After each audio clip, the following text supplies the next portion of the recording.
시청자 여러분 안녕하십니까. 6월 25일 JTBC 아침엔을 시작합니다. 먼저 오늘 아침 주요 뉴스입니다. 경기도 화성의 리튬 전지 공장에서 난 불로 현재까지 22명이 사망한 걸로 확인됐습니다.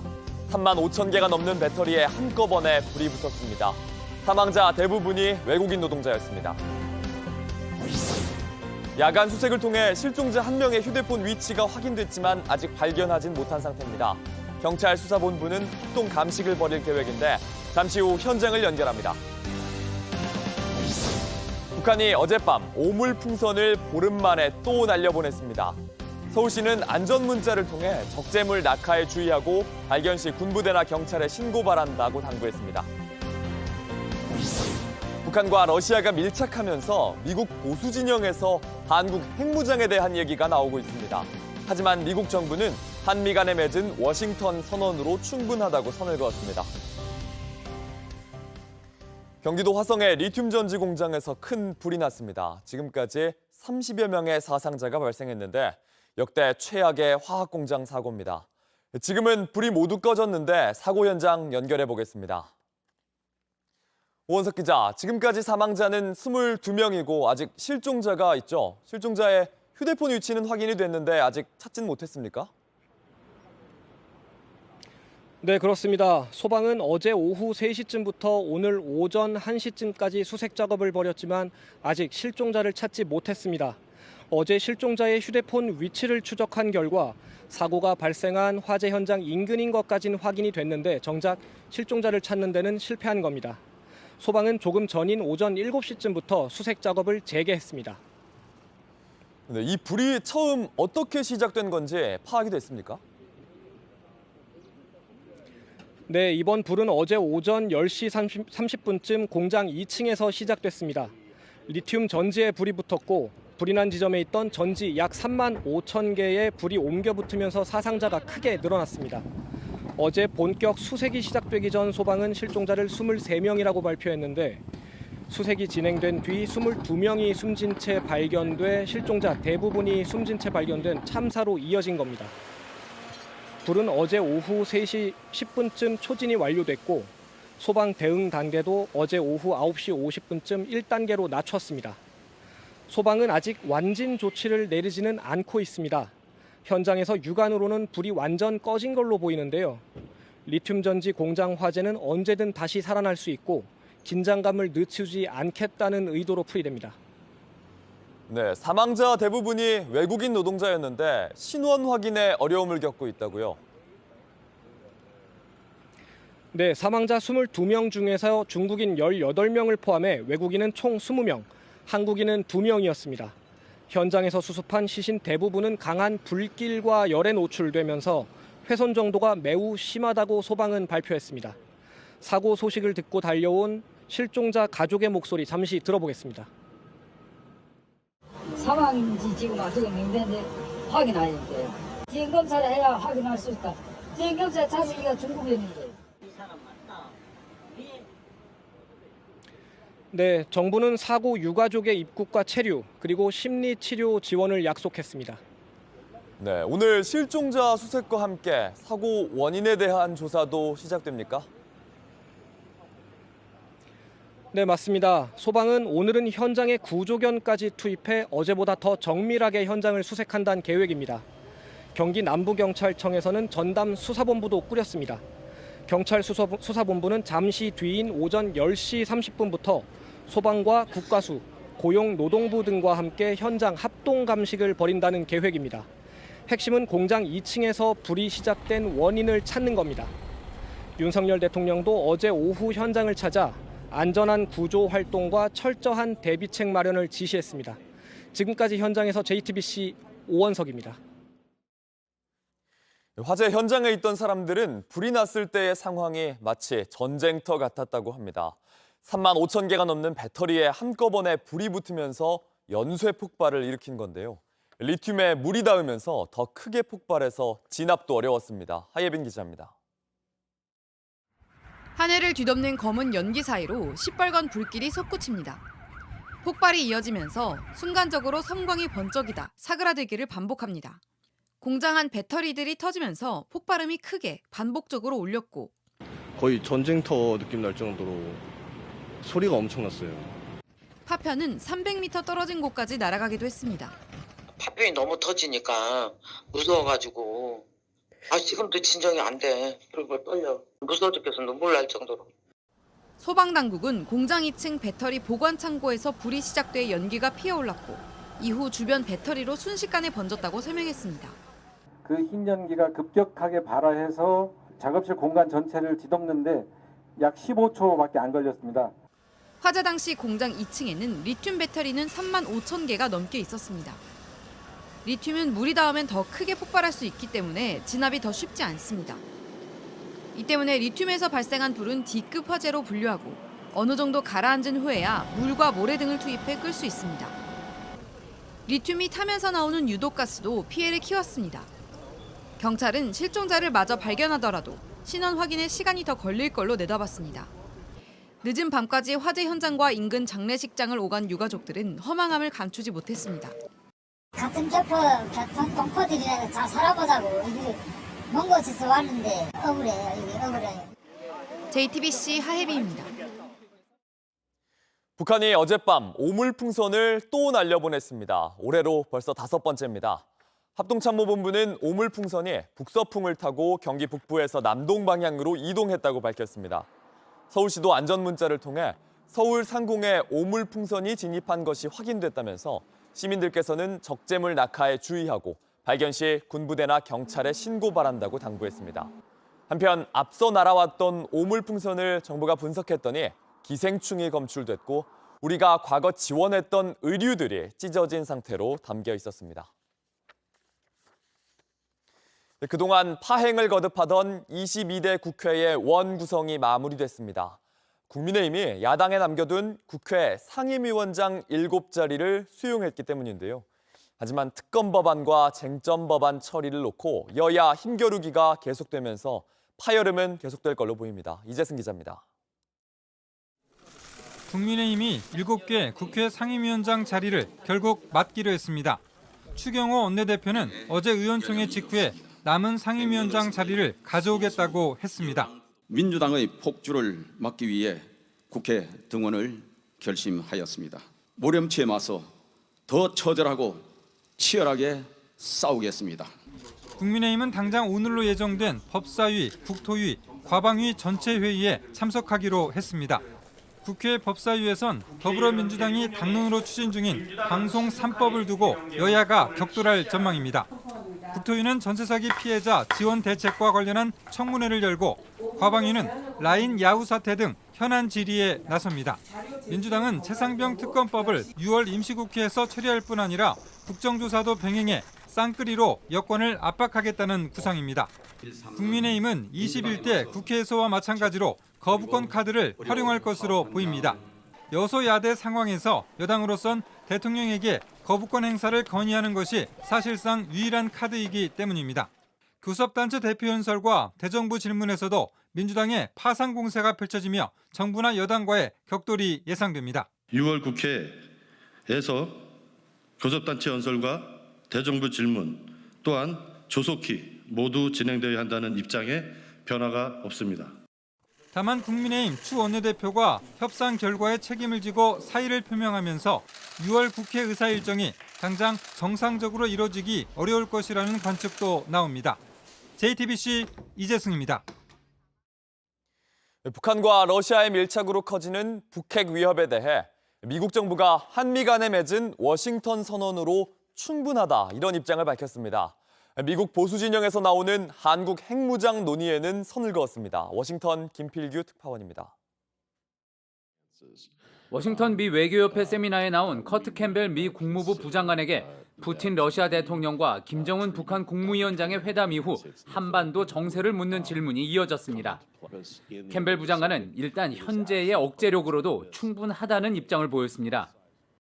The Washington Declaration and the strategic initiatives that have been launched to underscore the added significance of American extended deterrence, particularly in situations like Korea, I think has given us what we need to work with now.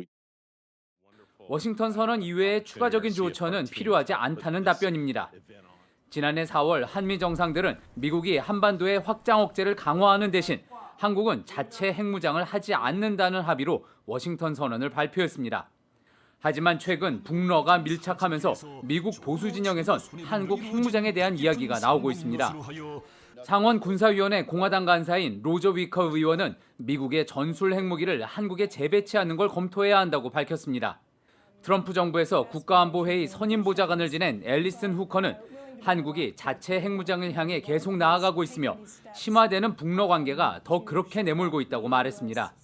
캠벨 부장관은 최근 북러 관계로 인해 여러 나라들이 다른 생각을 하게 됐다는 점에 동의한다면서도 현재의 노선을 바꿀 계획은 없다고 강조했습니다.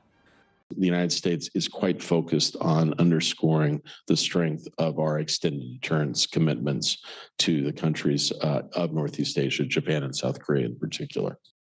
북한과 러시아라는 변수가 커질수록 한국의 핵무장 문제는 대선을 앞둔 미 정치권에서 계속 불거질 수밖에 없어 보입니다. 워싱턴에서 JTBC 김필기입니다. 푸틴 러시아 대통령이 북한을 찾은 직후 우리 정부는 우크라이나에 대한 지원을 강화하겠다 이렇게 발표했습니다. 푸틴의 측근은 한국이 반러시아 제재에 동참하면 양국 관계가 더욱 악화될 거다 이렇게 경고했는데요. 미국의 싱크탱크 CSIS는 러시아가 북한에 첨단 기술 공급을 늘릴 걸로 내다봤습니다. 로스앤젤레스 홍지은 특파원입니다. 한국 정부는 러시아가 북한에 첨단 무기를 제공한다면 우크라이나에 제한 없이 무기를 지원하겠다고 밝혔습니다. 러시아 당국은 즉각 한국이 반러시아 제재에 동참하면 양국 관계는 더 악화할 것이라고 맞대응했습니다. 이에 대해 미 싱크탱크인 전략국제문제연구소 CSIS는 푸틴의 보복 리스크를 지적했습니다. The Europeans are wondering why the South Koreans are so weak on Ukraine. Well, maybe that problem is going to be solved. But it also runs the risk of some kind of retribution by Putin, i.e. more supply on the technology side. 한국이 우크라이나에 무기를 제공하면 푸틴 러시아 대통령은 북한에 더 많은 첨단 기술을 공급할 것으로 관측했습니다. 스나이더 소장은 한국이 무기 공급을 시사하면서 대우크라이나 정책 재고 가능성을 언급한 것에 대해서는 현 시점에 한국은 그렇게 해야 한다고 밝혔습니다. 한편 유럽연합은 현지 시간 25일 우크라이나와 EU 가입 협상을 시작했습니다. 우크라이나는 러시아가 침공한 2022년 2월 EU 가입을 신청했습니다. EU 회원국이 되려면 상당한 시간이 걸리지만 러시아와 2년 넘게 전쟁 중인 우크라이나 입장에선 EU 가입 협상이 서방에 한 걸음 다가가는 상징적인 의미가 있습니다. 로스앤젤레스에서 JTBC 홍지은입니다. 러시아 서남부에 있는 다게스탄 자치공화국에서 동시다발적으로 발생한 총기 난사 테러로 20여 명이 숨졌습니다. 로이터 등 외신들은 지금까지 경찰관 15명과 정교회 신부, 민간인 4명이 사망했다고 보도했습니다. 부상자는 최소 46명입니다. 앞서 현지 시간 어제 오후 6시쯤 무장괴한들이 성당에 침입해 성직자와 신도들을 향해 총기를 난사했습니다. 온라인에서 화제가 된 뉴스, 화제가 될 뉴스를 골라 전해드립니다. 아침엔 소셜픽입니다. 아이돌 그룹을 향해 칼부림을 하겠다 이런 게시물이 온라인에 또 올라왔습니다. 걸그룹 뉴진스를 향한 것이었습니다. 어제 온라인 사이트에 올라온 사진입니다. 뉴진스 콘서트를 열면 쓰려고 샀다면서 차에서 내리면 찌르겠다는 글과 함께 식칼 사진을 올렸습니다. 현재 이 글은 삭제된 상태입니다. 실제 온라인 쇼핑몰에서 판매하고 있는 식칼의 사진을 그대로 쓴 건데 이 사진 여러 차례 칼부림 예고에 쓰인 적이 있었습니다.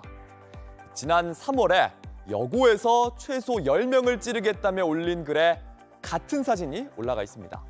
이 사진을 올렸던 10대 남성은 경찰에 붙잡혔고 결국 구속됐습니다. 아이돌을 상대로 한 칼부림 예고 이번이 처음도 아닙니다. 출국하는 아이돌 멤버를 살해하겠다는 게시물에 경찰이 공항에 출동하는 일도 있었습니다. 뉴진스의 팬들은 경찰청에 사진을 직접 신고하면서 대응했습니다. 일본에선 다음 달 도쿄 도지사 선거가 치러집니다. 그런데 온갖 종류의 후보자 홍보 포스터를 두고 논란이 일고 있습니다. 한 여성이 자신의 나체 사진을 붙이고 있습니다. 이 표현의 자유에 규제는 그만둬라 이런 문구가 적힌 포스터인데 선거 후보자가 모델을 고용해서 붙인 겁니다. NHK로부터 국민을 지키는 당은 공식 홈페이지에 당신의 포스터 24장을 붙여보라면서 후보자의 사진이나 이름은 안 되지만 반려동물의 사진을 붙여보는 건 어떠냐 이렇게 홍보합니다. これはもう本当にふざけてると思う人はいらっしゃるでしょう。でもそれはそれで選挙に関心持っていただければ我々はどうしてもですね大きく報道されない。したがってこうやった奇抜なことをしなければいけないという感じなんですけどね。 이걸 붙이는데 필요한 돈 한 장에 우리 돈 25만 원이라고 합니다. 이 벽보에는 고양이의 사진부터 AI 사진 등 선거와 별 관련이 없는 사진들이 나붙었고 경찰의 경고를 받기도 했습니다. 일본의 선거법으로는 포스터 난립을 막을 수가 없다는데요. 과연 표현의 자유인 걸까요? 육군 12사단 훈련병 사망 사건과 관련해 규정을 어긴 훈련을 지시한 중대장과 부중대장이 한 달 만에 구속됐습니다. 그런데 육군 예비역 장성 모임에서 중대장을 구속하지 말라 이런 주장이 나왔습니다. 지난 21일 육해공군 해병대 예비역 장성들의 모임인 대한민국 성우회에 올라온 글입니다. 중대장을 구속하면 군대의 훈련이 없어지고 국군이 패망한다 이런 제목의 글입니다. 문영일 예비역 육군 중장은 훈련시킨 중대장에게 형법상의 죄는 없다면서 규정에 없다는 이유로 얼차려 훈련을 소홀히 할 수 없다고 주장했습니다. 훈련 중 사고를 형사처벌하는 건 바람직하지 않으니 희생자의 가족들은 개인적으로는 운명이라 생각하시라 이렇게 썼습니다. 또 군 인권센터를 비판하기도 했는데요. 국군을 약화시키고 국군 간부의 위신을 훼손하고 있으며 군의 사건 사고에 기름을 붓고 즐거워하고 있다 이렇게 말했습니다. 올해 89살의 문영일 씨 하나회 출신으로 알려져 있습니다.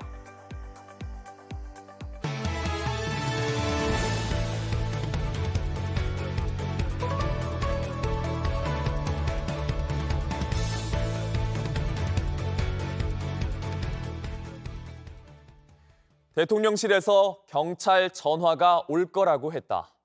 지난주 최상병 특검법 청문회에서 나온 이 증언으로 사건을 회수한 게 국방부가 아닌 대통령실이라는 정황이 드러났습니다. 당시 사건을 군으로 돌려준 경북경찰청의 고위 관계자 역시 이 증언이 맞다고 인정했습니다. 유선희 기자입니다. 유재은 국방부 법무관리관은 청문회에서 임기훈 대통령실 국방비서관과 통화한 내용을 증언했습니다.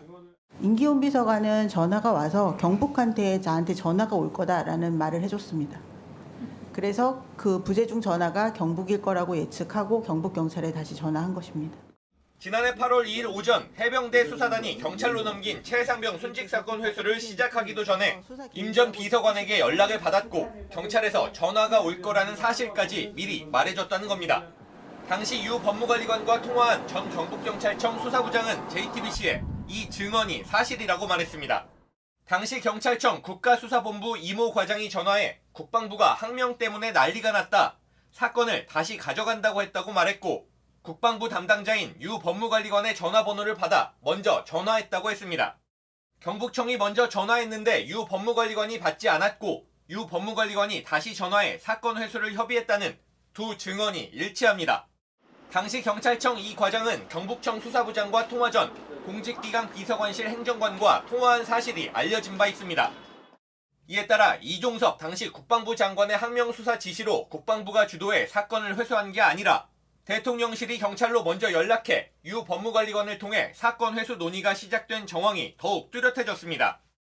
JTBC는 이 과장에게 당시 대통령실과 어떤 내용으로 통화를 했는지 묻기 위해 여러 차례 연락했지만 받지 않았습니다. JTBC 유선입니다. 이르면 2028년 개통을 앞둔 GTX 노선 일부는 도심을 지나야 합니다. GTX가 들어서는 역에 변전소가 들어온다는 소식에 지역에선 공사 시작하기도 전에 갈등이 빚어지고 있습니다. 무슨 일인지 공다솜 기자가 다녀왔습니다. 수년 뒤 GTX B와 C 노선이 지날 청량리역입니다. 선루옆 560평 규모의 한국철도공사 테니스 부지엔 GTX에 전기를 공급할 변전소가 들어설 예정입니다. 도로만 건너면 1,400여 세대 아파트인데 변전소와 거리는 100m도 채 안 됩니다. 코앞에 고압이 다루는 변전소가 들어서기로 하자 주민들은 반발하고 있습니다. 아파트 1층에 위치한 어린이집은 특히 걱정입니다. 스마트폰을 만지는 것 또한 우리 아이들한테 철저한 교육을 시키고 있는 와중에 이렇게 특과비 다뤄지는 번전수가 바로 눈앞에 있다는 것은 굉장히 우리 아이들의 건강에 위험에 노출이 그냥 되고 있다는. 일부 주민은 이사도 고려 중입니다. 혹시라도 그런 아이들이 영향을 받게 되면 나중에 어떻게 누가 책임질 건지 없잖아요. 이게 설치가 되면 저는 다른 곳으로 이사를 아마 갈 것 같아요. 논란이 커지자 정부가 전자파 측정치까지 공개하며 진화에 나섰습니다. 15만 볼트 고압 전류가 흐르는 변압기협회 전자파는 2.7 마이크로 테슬라, 세계 보건기구 권고보다 현저히 낮고 일상에서 쓰는 전자레인지나 드라이기에도 못 미친다는 겁니다. 하지만 지자체까지 나서 사업 취소를 요청하면서 갈등은 지자체와 정부 부처로 번지는 모양새입니다. 화재 위험성도 있기 때문에 현재 계획된 위치가 적절하지 않다는 것이 동대문 구청의 입장입니다. 저희 보고 일단은 사업을 취소해달라는 건데 그거는 저희가 지금 검토할 수 있는 사항은 아니고. 또 다른 변전소가 설치될 부천시 원미구뿐만 아니라 환기구 등 시설물이 들어오는 지역의 주민들도 반발하며 당분간 GTX를 둘러싼 갈등은 곳곳에서 이어질 전망입니다. JTBC 공다소입니다. 1년만 더 해보자. 매년 이런 다짐을 했는데 데뷔 17년 차 35세 결국 꿈을 이뤘습니다. 생애 첫 메이저 우승컵을 들어올린 양희영 선수, 다음엔 파리올림픽을 향해 도전합니다. 정수아 기자입니다. 위기를 기회로 바꿔낸 칩샷으로 버디를 잡아낸 5번 홀. 이후 양희영의 샷엔 자신감이 넘쳤습니다. 13번 홀 정교한 티샷 이후엔 정확한 버디 퍼트로 선두를 지켜냈습니다. 마지막 퍼트에 성공한 뒤 우승을 확정하고는 큰 짐을 덜어낸 듯 환하게 웃었습니다. 시작부터 끝까지 이렇게 많이 긴장됐던 것 같아요. 그래서 18번 홀에서 캐디한테 와 이렇게 긴 18홀은 처음 치는 것 같다 이런 얘기를 하면서. 그동안 LPGA 대회 우승컵을 5번 들어올렸지만 메이저 대회 우승은 75번 출전 만에 처음입니다. 21번이나 톱10에 들었지만 우승과는 인연이 없었습니다. 어떤 분이 선생님께 에이미는 메이저 우승 못할 것이다 라는 얘기를 해갖고 제가 많이 미안했어요. 근데 덜어낼 수 있어서 더 기쁜 것 같아요. 후원사가 없어 텅 빈 흰색 모자인 직접 웃는 얼굴을 수놓았는데 양희영은 그 모습처럼 이제서야 활짝 웃었습니다. I thought, will I ever win a major championship before I retire? And I finally did it, and I'm just amazing. 이번 우승으로 양희영에게는 파리올림픽 메달 도전 기회도 열릴 전망입니다. 네, 너무너무 영광이고 이번 우승으로 또 계속 꿈꿔왔던 올림픽 한 번 더 출전할 수 있게 돼서 진짜 너무 감사한 마음입니다. JTBC 정수아입니다. 날씨입니다. 오늘 한여름 더위는 잠시 주춤하겠습니다. 다만 맑은 날씨 속에 전국적으로 자외선 지수가 매우 높은 수준까지 치솟겠습니다. 내일은 정체 전선이 다시 북상하면서 제주도에 장맛비가 시작돼 모레는 남부 지역까지 확대되겠습니다. JTBC 아침 N을 마칩니다. 내일도 7시 반에 아침을 열겠습니다. 시청해주셔서 감사합니다.